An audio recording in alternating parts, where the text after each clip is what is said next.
And we are live. Nikki, you're not here, but I had to do a shout out to you, my brother. What's going on, Mecca fans? We're back. Another episode, season 2, episode 11. I think all of us in this have been looking forward to this episode for a while. We're going to dive into the Chelsea nightmare. We're going to talk about the Manchester Derby and the North London Derby. But first, let's see how the fellas' weeks were. Hen, how you doing, my friend? Dude, I'm doing well. I'm doing really well. I'm so excited for this episode. Excited to dig in, but I'm doing well. Thanks for asking. I'd love to hear. I'd love to hear it. Hoove, how are you, my boy? Yeah, happy Friday, folks. I think we're releasing this one right after, so that's exciting. Big Same weekend, day, baby. huge weekend. So I'm more excited than others, but we're in it. Finally, Winksy, talk to me, friend. What up? On top of the world this Friday. Feeling so excited for this weekend. I'm super pumped to watch the Manchester Derby tomorrow, and obviously more excited for the North London Derby Sunday. I think that this is a weekend for the fans more than anything. I think that, these are going to be some absolute battles. So excited. Absolutely. I think we're all of us here are sort of itching to talk about the Derby, but I think before we dive into our matchups, I think, Nikki's not here, but I think we have to talk about Chelsea. I know we've kind of shit on them for week after week after week, but it just seems as if the nightmare won't end. I think to sort of kick it off is like João Felix made his debut yesterday against Fulham. And to me, he was the best player on the field, like by an absolute long shot. Yeah. Very, very stupid red card, but I think he's a true game changer for them. He's a difference maker.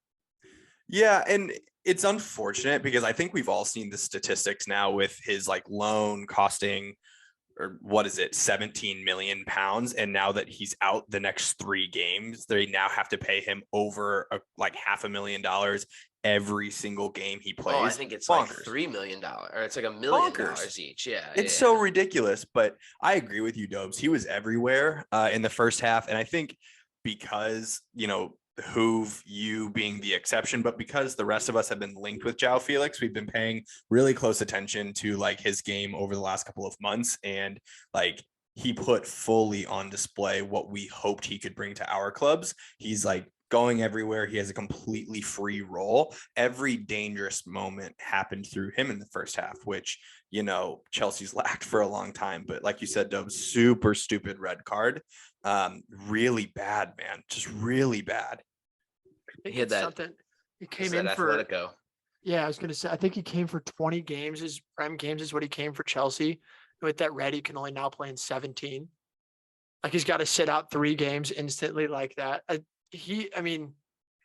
like you said, we were linked to him, and I think what to define this Chelsea side is he's had 1 training session with that entire Chelsea squad, and he was the only player in that entire game that looked like he was worth anything. Yeah, I think that just sums up where Chelsea is at the moment.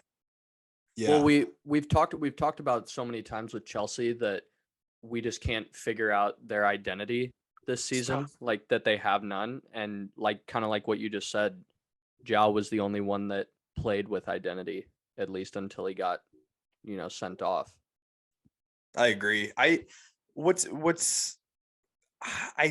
trying to remember, but there was some team over the last 3 years, some top 6 team that was just absolutely plagued by injuries. It might've been United, Liverpool. I don't remember who, but all the reporters and everything were saying injuries happen and it's part of the game, but you have to look at their medical staff being what is happening in these training sessions? What is happening in the recovery? That's a good point. Every team goes through injuries, every single team, but the rate in which they're being injured and the big names, we've seen it a million weeks in a row. But today I saw Chelsea's starting 11 of injured players, and you're that's a Prem team. That's crazy that they're doing that. So I just wonder that, obviously we've been looking at Potter and the identity behind what he's trying to bring to Chelsea, but I wonder how long it goes before they start looking at the back of house staff and maybe even clearing house. I don't know. You consistently say you feel bad for Potter because I liked Potter at Brighton a lot. Do you think about what he did there? He had years to do that and years to build that Brighton squad to exactly what he wanted, and they weren't always great. Like he developed this team with less resources than he, should have had. And, that's how managers rise the ranks. He's definitely not ever had to do anything like he's doing right now with Chelsea. And, we've seen already that Bowley's rash. Bowley makes quick decisions. I think he's on the line, and that sucks because, if Antonio Conte leaves, I'm like, yo, get this guy in the summer. Yeah, Like 100%. I would feel so good about that. This isn't doing anything for me to his reputation as a manager. But yeah, dude, I'm with you on the injury things. And I think sometimes, I've seen it at Spurs too. Like last week, Conte thought, Kulusevski was gonna be ready. And then the staff told him that morning that he wasn't. That's things like that can't happen. No. This is a profession. This is a sport. This is a business. Like, Yeah. You're paid that money to do your job well. And I think a lot of people discredit the fact that there are people that do that job poorly. Yeah. Yeah, dude. And they can be everywhere. You guys Everywhere. have had individual strength and conditioning coaches that probably sucked. Yeah. That's true. a Sure have. very real thing. Yeah. I don't want to talk about it too much, but we just continuously every single day see Chelsea linked with like another player as if they already haven't spent 300 million plus. And to me, it's just like not that Chelsea's in a bad spot. I mean, think 2 years ago in the spring, they won the Champions League. Sure did. So like the squad is there, and like hearing these Chelsea fans sort of chant, "We want our Chelsea back" after 2 years ago winning like the Champions League is just outrageous. And then they have Spoiled fans. spoiled. They have an owner going out and buying these players, and it all just seems so random. Like at every Yeah. single, and we've talked about it before, but everything seems like there's no plan. It's like now they're linked with Marcus Thuram. Is literally what Fabrizio tweeted today. It's like, okay, so add another player that you probably already have that's just injured right now. Like, Yeah. I don't know what the fix is, and trust me, I am 100% enjoying every single minute of it. I told you guys the moment that Fulham scored that second goal, that Vinny scored that second goal, I literally started laughing out loud. It was like, Yeah. Yeah. this just can't get any better. But I think all of us have been through it. Winks has been through it the last decade. Hoove is consistently going through it. And you and I have been going through it for the last decade. I think right now is just the Chelsea time to take some shit. The announcers yesterday were talking about Azpilicueta, Dave, saying that Potter is the 9th full-time manager that Dave has played for at Chelsea in the last 12 years. The 9th. Like that is why. And I think obviously it goes back to Abramovich, where like you look at, like, you can only look at like the coaches, and like they've sacked so many coaches after like a season or 2 seasons, and that's kind of their philosophy. And then over time, their fans have been trained that that's what you do. Like you don't stick in, you don't hunker down, you don't do anything like that. Arsenal has really, like, in the 20 teens, really went through the shitter. Like every once in a while, like a TikTok will pop up of like someone starting 11 from the 20 teens. There are times where Arsenal was fielding guys where I was like, who is that? Like, and obviously they know what the heights were of like the early 2000s of having all of the glory, the Invincibles and Arsene Wenger and all of that.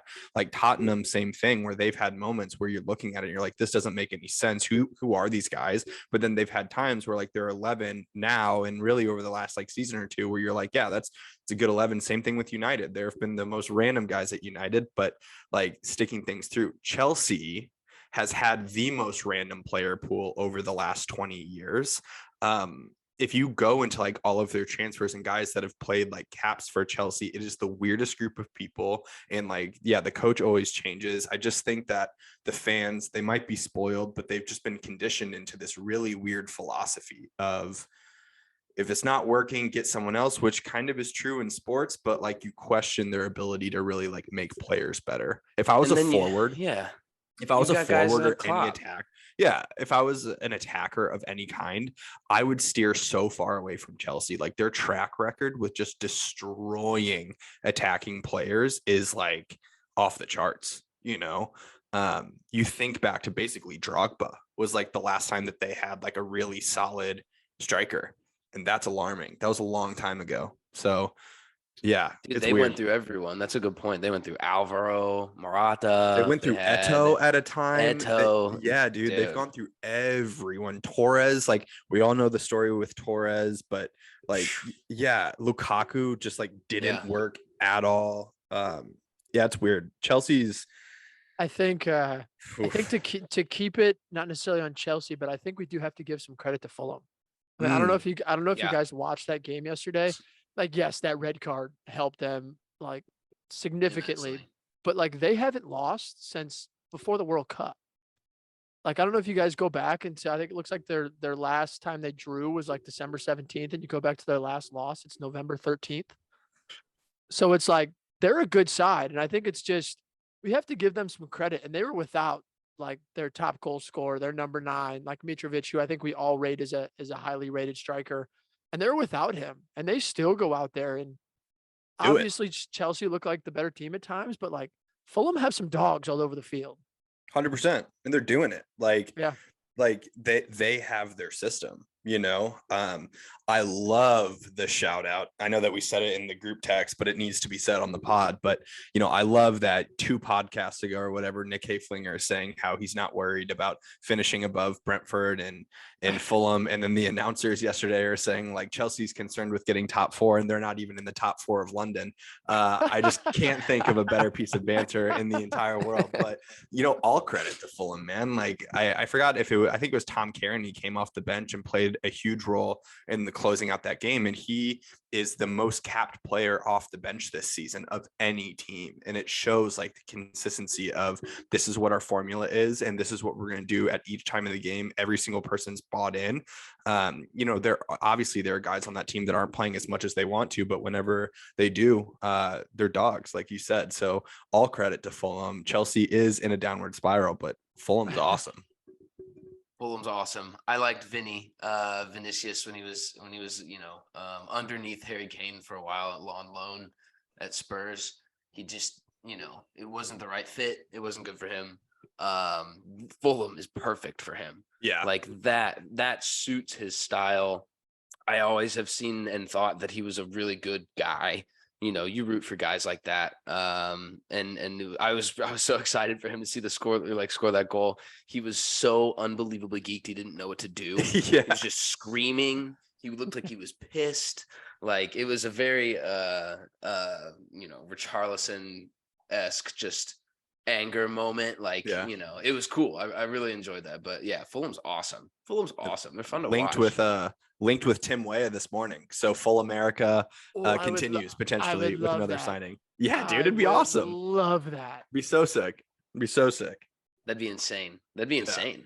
Yeah. That'd be nuts, dude. This resurgence from this guy is unbelievable. He's Yeah, been man. one of the best center backs in the world for the last month, 2 months. And people are taking notice. It's known. They extended his contract 2 years. He's 36. And They were and he's wearing explaining- the C. Yeah, Tim He's the Ream captain. against They should. who was it? Thiago Silva. They were like just 2 Rolls Royces of center backs, only split by 2 years of age, whatever. I'm like, yeah, like You're talking about my and Tim? Thiago Silva. Come on, let's STO, go, baby, STO. Rep Come on. that. That's great. Oh, Well, folks, I think it's time. I think it's time to transfer into the Manchester Derby. Now, Yes, sir. to set the stage here a little bit, obviously, Hen and I, both United fans. Trust me, I searched hard and wide, looked all over the globe to try to find a City fan to come on with us. Couldn't find a single one to join. So we're gonna have Hoove and Winks take the part of sort of the City side today.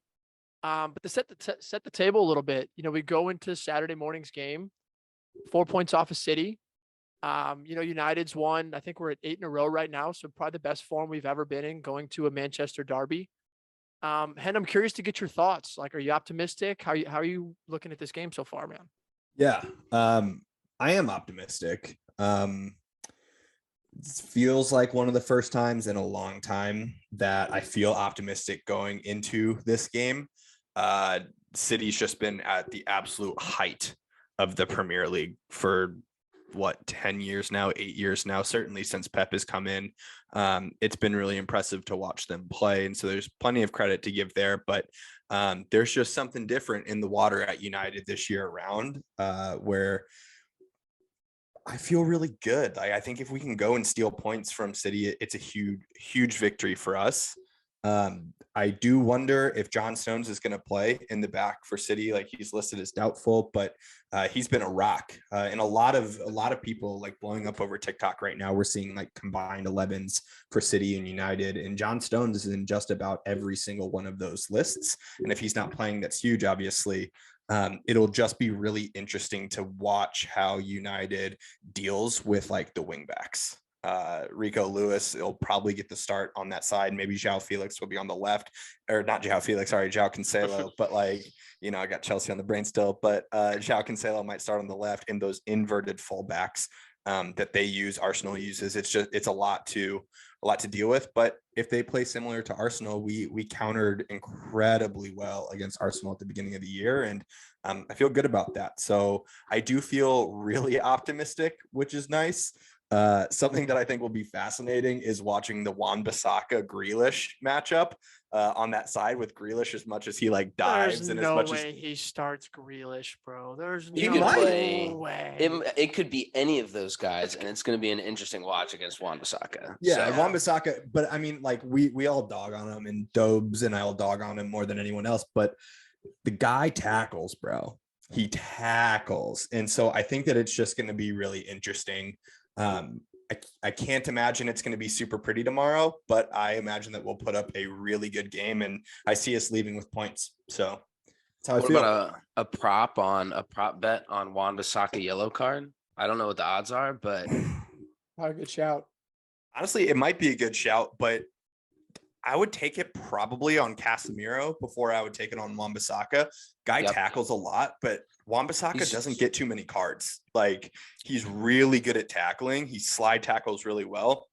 Casemiro, on the other hand, he takes those fouls in Yeah. transition that are like Yeah. automatic yellows. It's tactical fouls. Wan-Bissaka just doesn't do that too much. He gets in one-on-one battles and does that. So he either like side tackles and wins, or the guy goes right by him. So Casemiro Yeah. just like does the whole like the ball or the man, never both. Wan-Bissaka he's always one of the last guys back. So Yeah, 100%. yeah, for sure. Yeah. But Dubs, how are you feeling? Let's just say I've been thinking about this game a lot, fellas. I've been trying to dissect all of the different. To me, there's so many storylines within this game tomorrow. Like, from a United perspective, it's 8 wins on the bounce. Eric Ten Hag, former assistant under Pep Guardiola at Bayern Munich. Like, you look at the tactics of how this game is going to set up. You look at the magnitude of what it means for City to stay in the title race, the magnitude it means to United to potentially punch their ticket into the title race. I'm just like, I think to me that the most excitement I have is to see how these two managers approach this game. And what I mean by that is Ten Hag has to approach this game, in my opinion, in a way he has to make a statement, because we lost 6-3 at the Etihad. That was not a 6-3 game. We're lucky to score 3, and they absolutely just dominated the entire game. So in my opinion, I'm super interested to see how Ten Hag approaches it. And I think the lineup decisions are going to be interesting, because I think this game is going to be won and lost in the midfield. And, City can kind of rotate between, Gundo, Rodri, KDB, or, potentially slide, Bernardo Silva in there. From a United perspective, I think this is one of those games, and you guys are going to think I'm crazy for it. Like, I think this game calls for Fred. And what I mean by that is Eriksen, as a box-to-box midfielder, is not that physical presence that's going to sit there and break up play. He's not going to be able to keep up with City if they can ping the ball around, so on and so forth. So I think Fred may play a key role in this game. I also think that for the first time in a while, that like Ten Hag has this sort of synergy with United fans where like we're all expecting him to go for this. Like, I think we're all expecting him to go for this a little bit. What I mean by that is 8 on the bounce. Like, this is a benchmark game. I don't by any means think this game decides our season. I don't think I don't necessarily think we're title contenders if we win. I don't think it's, terrible if we lose. Good. Thank you. But I also think that, with this synergy, I think it's going to come that we're going to press high. Ten Hag is going to keep the Rashford. Hopefully Tony's fit and Anthony front 3. City, no matter what, they like to play out of the back. So we're going to try to press high. And I think for the first time in forever, we have 2 center backs that can actually keep that high line. Most teams, when you see play against Erling Haaland, drop 10, 20, 30 yards off. And I think where United is most successful when we play teams is when we win that ball back in the final third. And I think Ten Hag is going to go for it and try to win that ball back and press them a little bit higher. Now, obviously, City, it's very easy for them with the quality they have to break us down, get in. But I just think that if we go for this, I really think there's a realistic shot that we can pull out 3 points. Add in the 75,000 Old Trafford crowd that's screaming. Add in it's supposed to be pouring down rain tomorrow, which absolutely hurts a side that likes to keep the ball. So I'm so optimistic.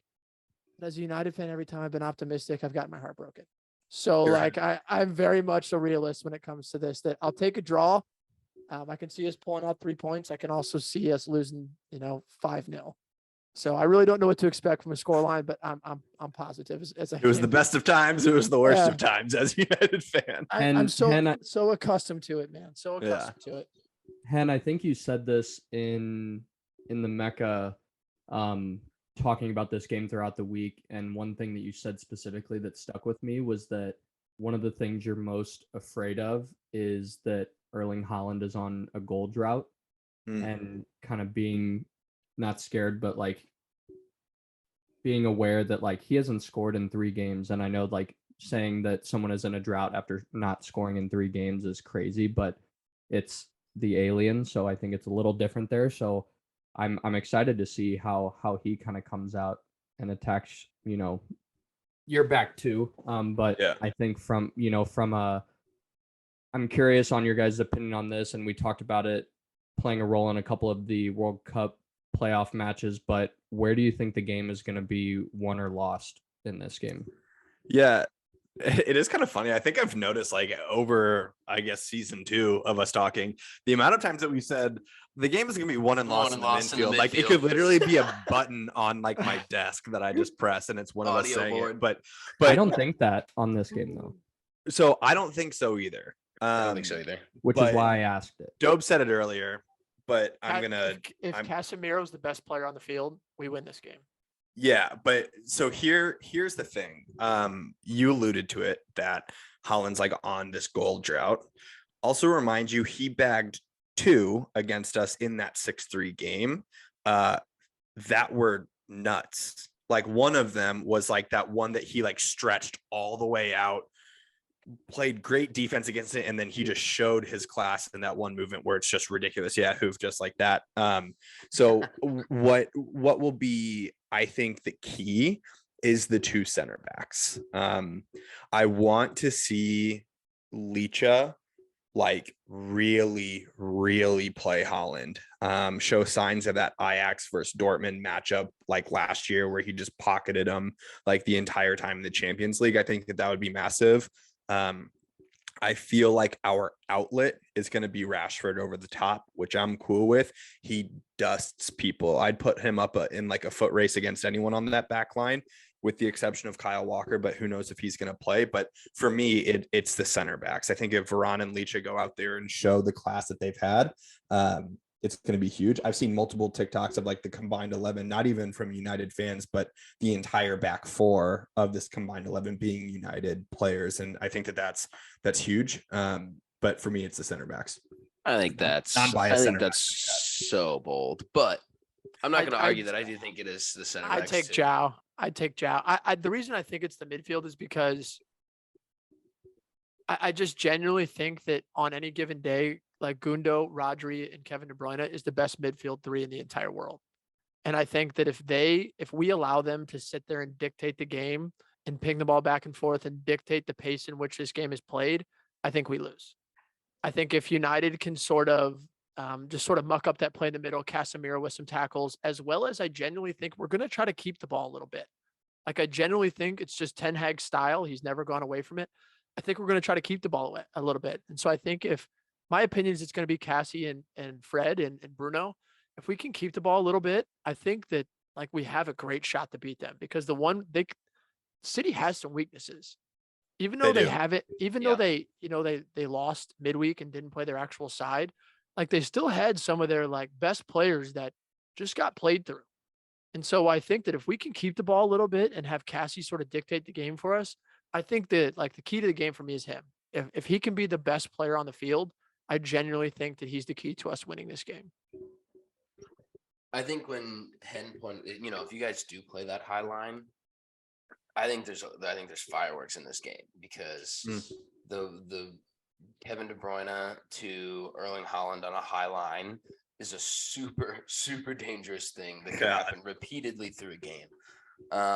So I think, I don't know where it's won and lost, but I do know that the center backs on both sides are probably going to have to be the best players on the field to win because, Rashford's in form. Yeah, he's I'm picking him to score a goal. I think United can score goals on the City defense. But I also think the Man City offense is just so ridiculous that a high line, sure, KDB curled pass, perfectly timed run to Holland, easy one-on-one, no question.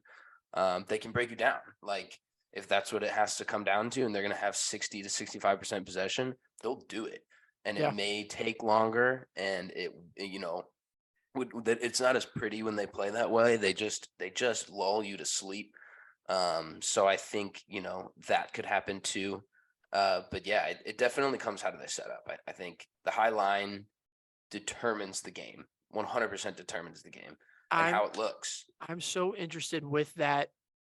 Like, I think obviously Delo were better set up to keep the ball a little more and get forward. I'm curious just as how Ten Hag approaches using Aaron Wan-Bissaka, because we talked about it. Absolutely brilliant defender. Like when it comes to, if we strictly talk defending, I'd take him up against anybody in the Premier League 1v1. Going forward, quite the exact opposite. Like literally the exact opposite, polar opposite. He's had a couple of assists this year. He's looked a little better than he has, and he's been good for the times that he's been needed.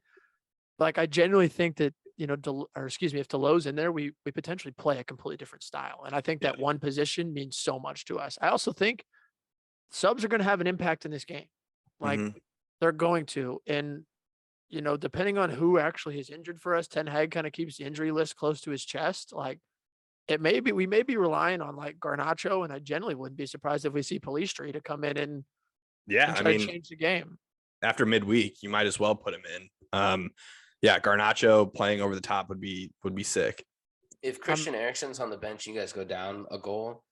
That's a slick man to be able to bring off the bench. And I think Fred, like part of me, I think that's sort of Ten Hag's plan is like, let's see if Fred works, if we're, you know what I mean? If the style of play we're trying to work and muck up the midfield works. But if we're just getting absolutely like boss, not having any possession, or you're right, we go down a goal, like Eriksen's that first sub off the bench, change the game. Slide Bruno outright, have Eriksen play as a 10. Let's go. It'd be so sick if Fred decides that tomorrow is his like annual I'm the best player in the world game. Like that would just be sick. It'd be so fun. His last one was against Spurs. Yeah. The best we looked this season was against Spurs, and it was Fred was in the midfield. It sure was. Fred was all over the place, bro. He scored like the annual forget he's Brazilian game. I love those. Check his passport. So Hen, before we kind of move on to the North London derby with one team at the top of the table, give me your honest score prediction.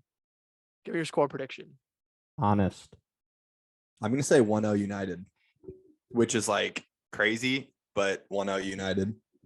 I don't think you shut that City side out, but yeah, go off, King. I'm going 2-1 United. And I think what it's going to be, it's going to be like a 1-1. It could potentially be like 1-1 in the first half. And I can already see us scoring in like the 60th minute. And then just having to sit there and be sweating bullets for the last 30 minutes of game as City has 95% possession and we're just hunkered in with Maguire in a back five. Just wanting to throw up the entire time. Like throwing up 3 or 4 times, like praying that Maguire like comes in the game and doesn't give up a red card or something. Dude, genuinely, I don't want Maguire to like. I know we like joke about it. I don't want Maguire seeing the field. He just goes into tackles, and I think City will draw a pen if he comes on the field. I agree. Winks and Hoove, give as neutral, kind of know both sides. Give your score predictions here. You got it, Winks. Yeah. There's 0% chance that City don't bag at least one here, but agreed. Even though United is, in form recently, I feel like after City's last game not scoring, they're just going to put United in their place, and it's going to be like 3-1, and Rashford will score. Holland gets 2. Yeah, I'm more on that end. I think it's a Pep Guardiola masterclass in tactics, and I think it ends 2-1. I think it's a lot closer than maybe Wink said, but I do think they're just dogs. Yeah. I could see a 2-2. I think would be gracious from my part, but I'd love to see a draw too from a points perspective. points perspective for sure. I'm good with everything. Frankly, actually, I would love to see I'm a. gonna need City. I know that I know that I said 1-0, but I would love to see like what was it, Dubs, like 2018 when we came back like to win 3-2, Pogba with 2, like and like after the 70th minute, I would just die. Just an absolute Premier League classic. Yeah, it's just awesome. Chris Smalling with 1, like it would just be great. Oh, I love it. I love it. All right, boys. Hoove, Winks. I mean, how do we want to kick this off here? When do you guys want to set the stage? I'm happy to set the stage. But I know you guys have been itching to talk about this here. Dude, so itching. I know that we talked about wanting to talk about it last episode, and then we decided we were going to do, this whole separate episode talking about the Manchester Derby and North London Derby. But, 10:30 Central on Sunday, Tottenham at home hosting the Gunners. Like I said at the beginning of the podcast, this is going to be a game for the fans. I know that, it's going to be so rowdy in that place. Both teams have a guy or two that are crucial to the starting 11 that are injured. We're fortunate that Gabby Jesus is our only one. I know who you guys have, Richie and a couple guys that are doubtful at the moment. So I think it'll be interesting, and I think on both of our ends, it's kind of like flip-flopped. Like for Arsenal, the biggest part of the game is going to be containing you guys in the second half. And then for you guys, it's going to be containing us in the first half. I think that something that Arsenal's been so strong with this year is starting games Scoring early. Absolutely flying. And then Tottenham's known for, getting late ones in the second half. So I think that it's two teams that complement each other well in that way. In terms of the tactical side, I do think it's going to be an absolute dogfight. I think it'll be physical. We haven't lost since September to you guys, but since then we've only tied 2 games in the Premier League and won the rest. We're unbeaten in our last 5 away, which I think is something to note too. I don't know. I'm excited. I think that, our front 3 provide a lot of quality going up against your back line, and a well-rested Odegaard who didn't play in our match against Oxford on Monday, I think is a huge piece too, getting him a little rest as well. So I'm extremely optimistic. Yeah. Yeah, look, I think Henry said or Dope said something earlier. It's like anytime you're optimistic in a team, I felt this strongly. Anytime I'm optimistic in Spurs is when I get crushed. And typically the best performances and best results we end up getting are when I have zero optimism. Just kind of how I look at this one. We're reverse psychology. Reverse psychology. I'm double faking myself out here. It's Beethoven. It's very much so. I'm glad it's at home. I think the last North London Derby at the Emirates wasn't really a fair reflection because of a stupid 20th minute red card, and then that throws the game. And I think with 10 men, Spurs had a couple chances that they shouldn't have had. Because they do have some really, really creative players. I think it comes down to whether or not Sonny wants to decide that he's a world-class player, because he kind of hasn't this year. And it's been, a huge bummer. And I think there's a good chance Brian Healy starts on the right side for Kulusevski. I do know that Kulusevski has trained all week, which is fantastic. I don't think he's got the legs to start. So, I bet he features 100%. But I don't know in what capacity. And then I think Richarlison and Bentancur are back in training. Conte said today, he's like, I'm going to talk to him. I'll have a chat, but he's like, this is a long season. This is a big game. But he's like, it's not worth, the stretch of games for them to get re-injured in this one, to risk that. So, I do think, like Dobe said too, winning or losing this game doesn't change the season. Spurs have a lot of time left, and you guys are probably the most difficult opponent at this point that we've had. Historically, we play these games tight. Brian Hill has looked pretty decent for the last couple of games he's played. He's not who I'm putting my chips on, so the wing backs are suspect. Just kidding. The right wing back is suspect. I think Martinelli might have an absolute field day on the left side. So definitely nervous about that. Our center backs are weak. We're talking about Christian Romero. Great. Who's Christian Romero flanked by? Clement Longley will probably play. He's played fine. He's been serviceable. He's been, one of our better left-footed center backs, of which we have two, and the other one's Ben Davies. So, you take what you can get. I'm not super confident, but the fact that it's at home helps a lot. That stadium's insane. The stadium's insane. Every time that the commentators come on at big games and Champions League games, the number one thing they always point out is like, this atmosphere is nuts. Yeah. And it's gonna have to be. That's the only way I see Spurs getting a result. I think it's gonna be, it's gonna rest on Harry Kane. It's gonna rest on Harry Kane and some of the will. I think we let up a goal or two early. It could be a rout. If we get into half 0-0, I think that favors us heavy.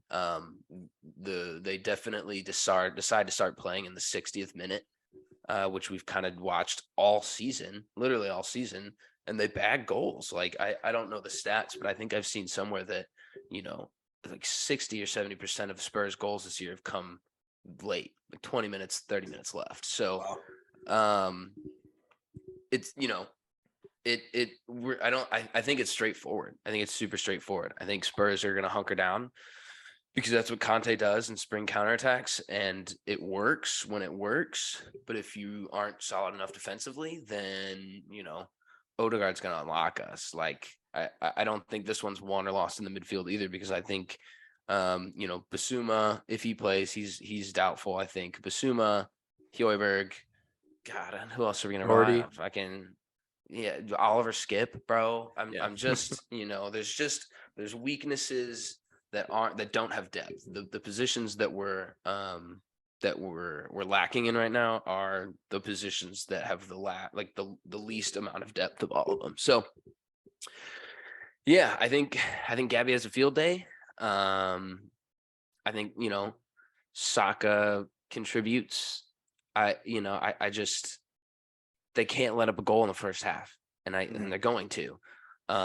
So it's going to be basically how much can they, how hard can they press the subs coming off the bench. If you look at the Spurs' bench in the last 4 or 5 weeks, it's abysmal. There's nobody there. I don't know half of them.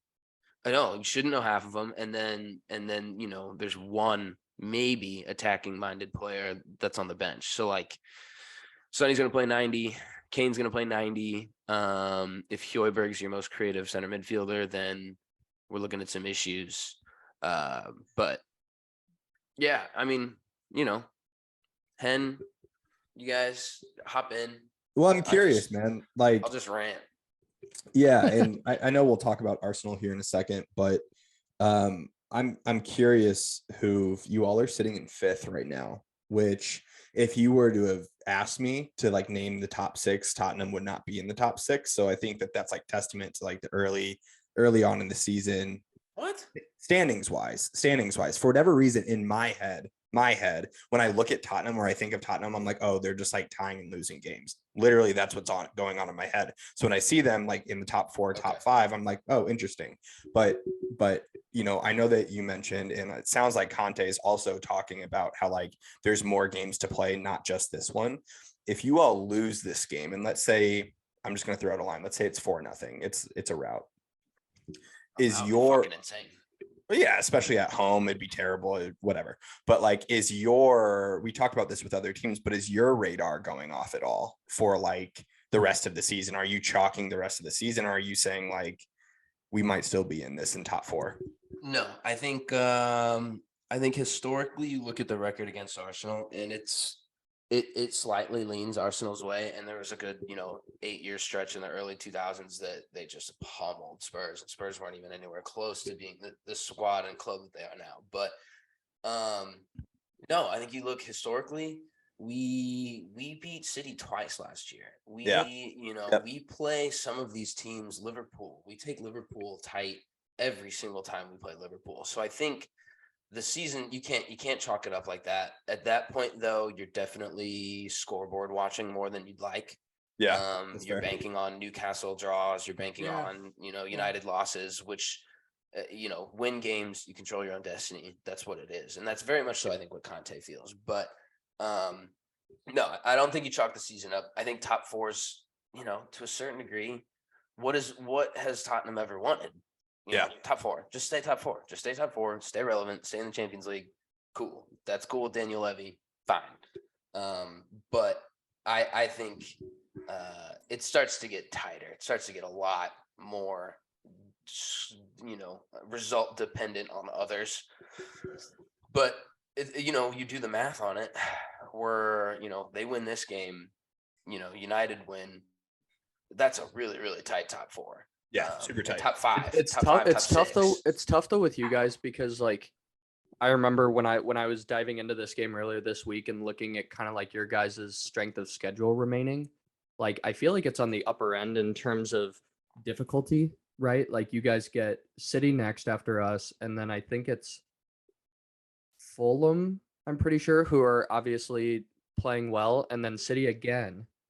And then you get a little break in between there for a couple games, and then you play Chelsea at the end of the season, who by that I know how we're talking about them right now, but come the end of February, like they get some guys back, and Zhao's back obviously, and gets more time to mesh with the team. Like they could be dangerous towards the end of the season, not necessarily making a push for the top 4, Right. top 6 or whatever, but by that time they could unfortunately be finding their form at the end of the season. So it's tough, and you kind of have to see both sides of it unbiasedly, that like pending good results today, you guys could be in a good spot to grab a top 4 spot. But if things don't go your way in either game, you guys don't exactly have the easiest schedule the rest of the year. And we still have to play City twice too. You guys don't either. But- It's Yeah. a lot. I think they slated that Yeah.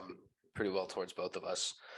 Yeah, I mean, dude, every single time it's the same thing, right? I go and sit down at a bar with my buddies to watch Spurs City, and I'm like, look, it is going to be what it is going to be, and it's fine. And by the end of it, I'm taking tequila shots with the bar staff because Harry Kane puts in an 89th minute winner. Like that. Those things have happened in my Spurs fandom. Like they do this stupid fucking thing every time where they suck me back in after being so miserable to watch. So toxic. that I think, God, I kind of love it. I'm just I in do on it, but I do think off of that Hoove, I think first off, I'm just jacked up for this game more because like I have no like side in it, and I love Yeah. these derbies because I think they're just electric. I do think you're right, Hoove. That first one with that red card just ruined it. So I'm finally excited. Like hopefully you get to see a full 90-minute full one. But like I think like you're saying, Hoove, you do have those moments, and Conte sort of reminds me of like a Jose Mourinho where like you need a result in one game. Like he's a guy that can typically figure out a plan that can get a result. And you've seen that against City a couple times. So as Arsenal is absolutely rolling, and I've actually, only because I like Winks, he's a cool Arsenal fan. Like I enjoy watching Arsenal play. So I think this game I think it's going to be a 2-1, 2-2. Like I genuinely just see like Spurs gets up for these games. I don't think as much as Arsenal's, top of the table. I don't see a 3-0, 4-0. I see Spurs in this game. I hope Sonny finally wakes up, and this is just an absolute 2-2, 2-1. A couple yellows, like just an absolute as a North London derby should be. But I do think that Spurs, like, I'm not sure what the odds are. But Conte in one game is somebody that I'd back for sure. Fair.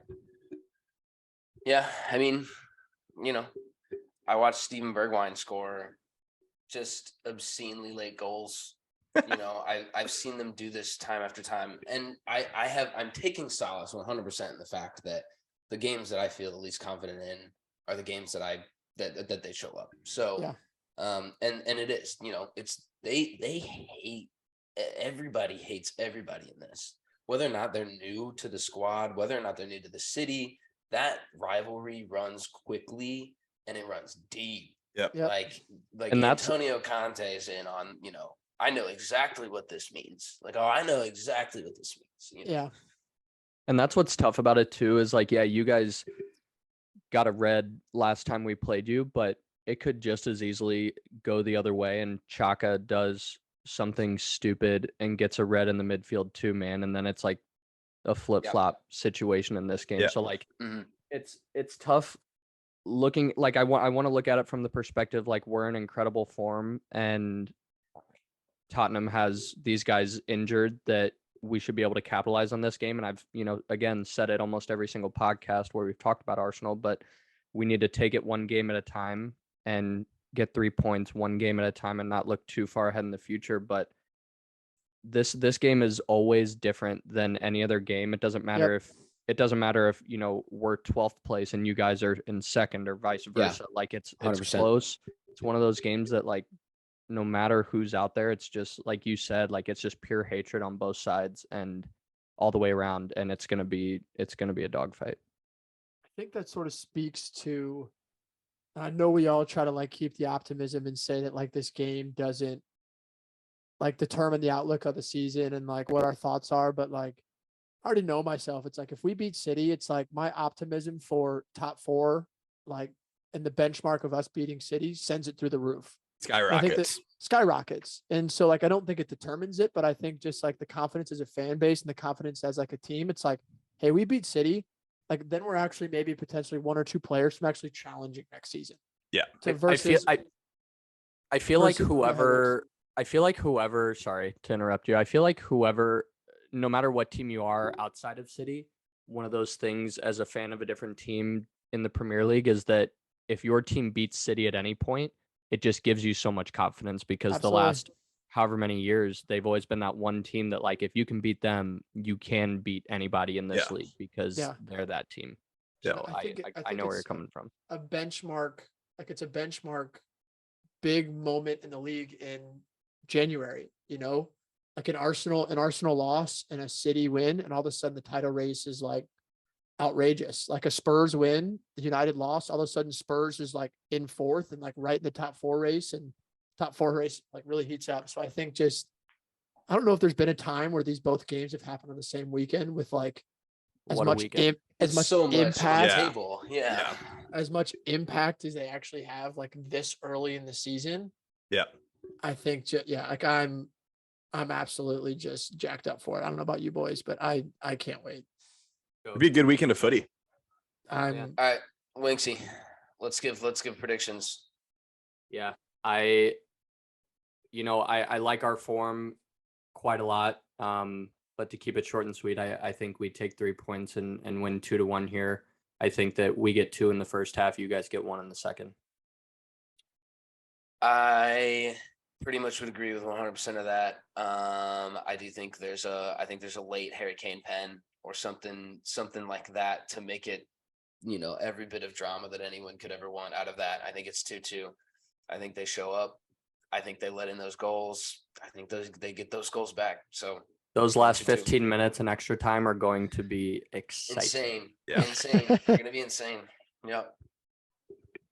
All right. And I so badly want to say 2-1 Spurs. And I'm saying 2-1 Spurs. That's what I'm saying. come on. That's what we're doing, boys. Come on. Get up. oh, I don't know what I want. It's so much of like what I want in this game, what I'm going to cheer for depends on our result. Like 1000%. Like if we get beat by City, like Winks bring me an Arsenal jersey, like then I just want top four. But like if we win, I'm like full kit wanker in a Harry Kane gear. Like, let's fucking go Spurs. I think I'm gonna meet myself in the middle. I'm gonna go 2-2. It's a safe I bet. think I think it's gonna be a classic. I really do. I think just with the magnitude of the game, both teams. I do wish both teams were healthy. I think that would just make this electric. I'm gonna go 2-2. I think it's gonna be a classic. I think both games have the potential to be Prem classics. I mean, you're talking about, I guess I'll call Arteta one of the up and coming managers or something like that. Big deal. A lot of people would say that. Conte, historically, huge deal. Won things everywhere. That's gonna get Except at tested. Spurs. That's gonna get tested. Yeah, I saw somewhere that he came out and told somebody that he wasn't leaving Spurs until he won a trophy.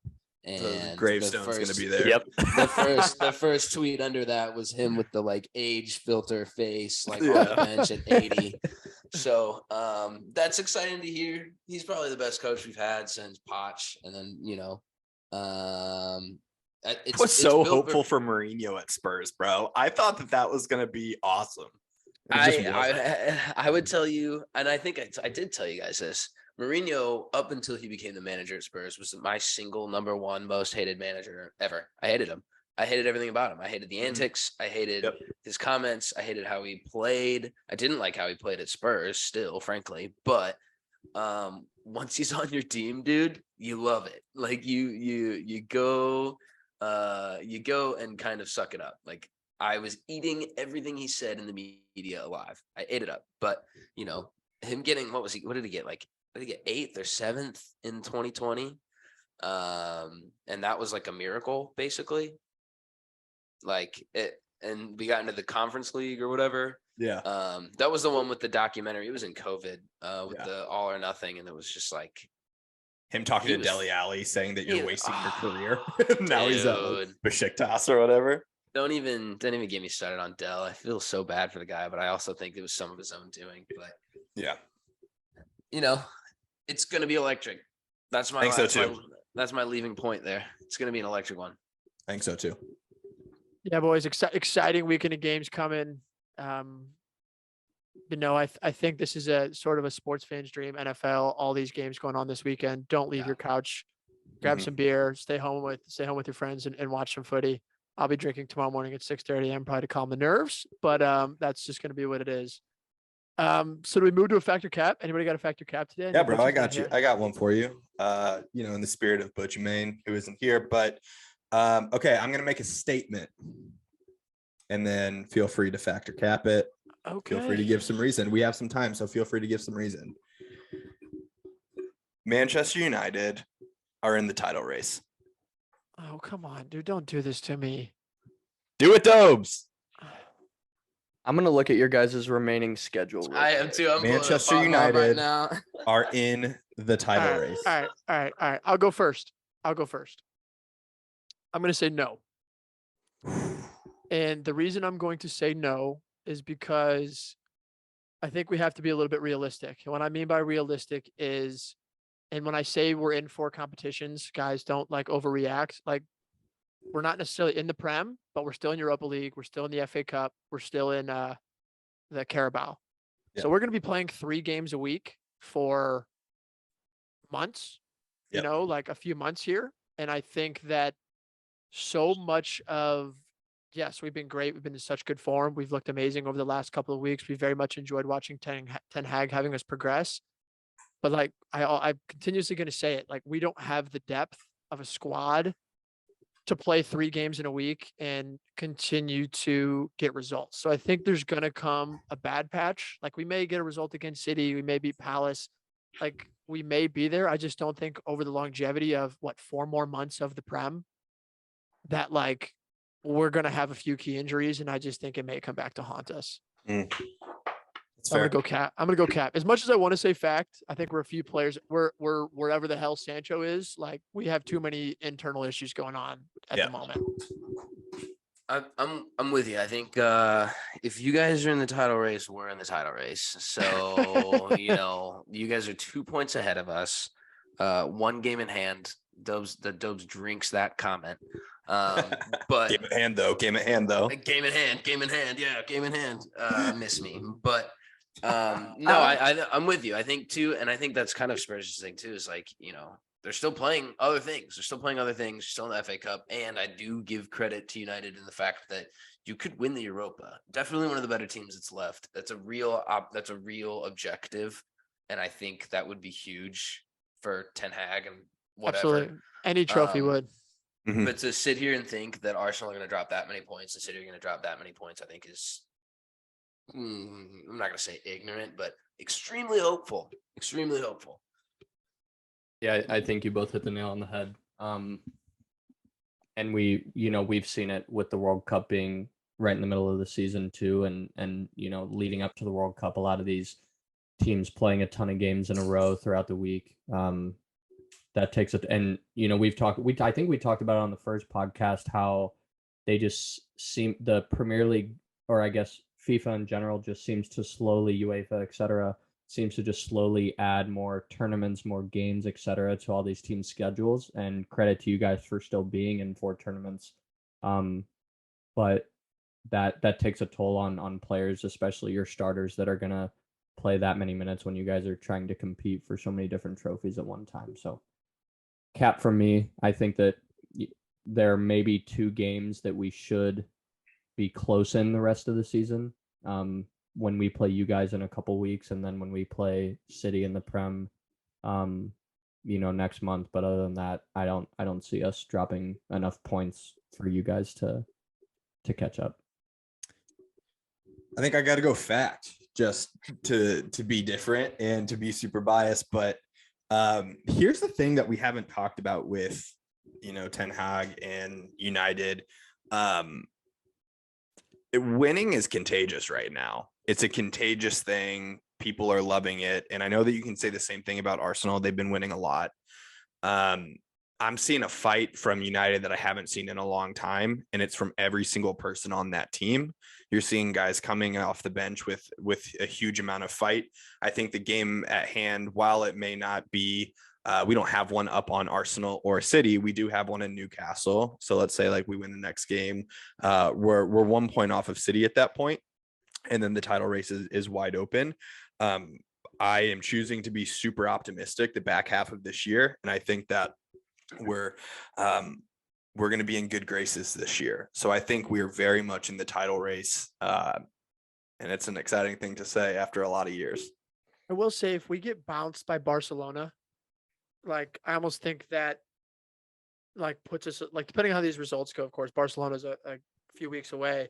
Like, if we get bounced by Barcelona and, like, we're not in Europa League, like, we're going full steam ahead in the league, and depending on sort of how these results win to sort of guarantee top 4, like, I think that there becomes some optimism there.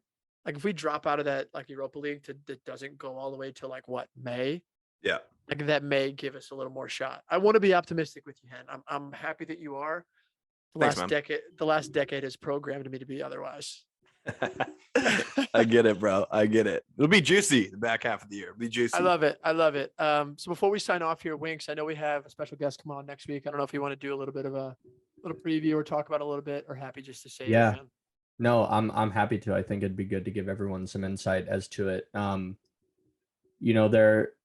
We're going to be having Elliot from the Arsenal Vision podcast join us next week to talk about the Arsenal Manchester United match coming next week. Elliot's been doing the Arsenal Vision podcast for quite some time. Extremely successful, extremely intelligent guy about the Prem in general, but especially about Arsenal. So it'll be really cool to hear his thoughts, especially after Sunday when we record on Monday. Getting his thoughts on how the derby went, but also seeing as United's form is where it's at and our form is where it's at, kind of getting his thoughts and having another Gooner on the pod to kind of match the two of you in the banter next episode. So we're super excited to have him next week. Be on the lookout for that episode when it comes out. I'm so excited to have him. I think it'll be interesting to like hear his perspective, and I just so hope that Spurs win, so we can just like throw in jabs every question. That's the only reason I'm showing up. Yeah. You guys have looked really good this year, but when you lost to both of the other teams represented on this podcast, it'd be nuts.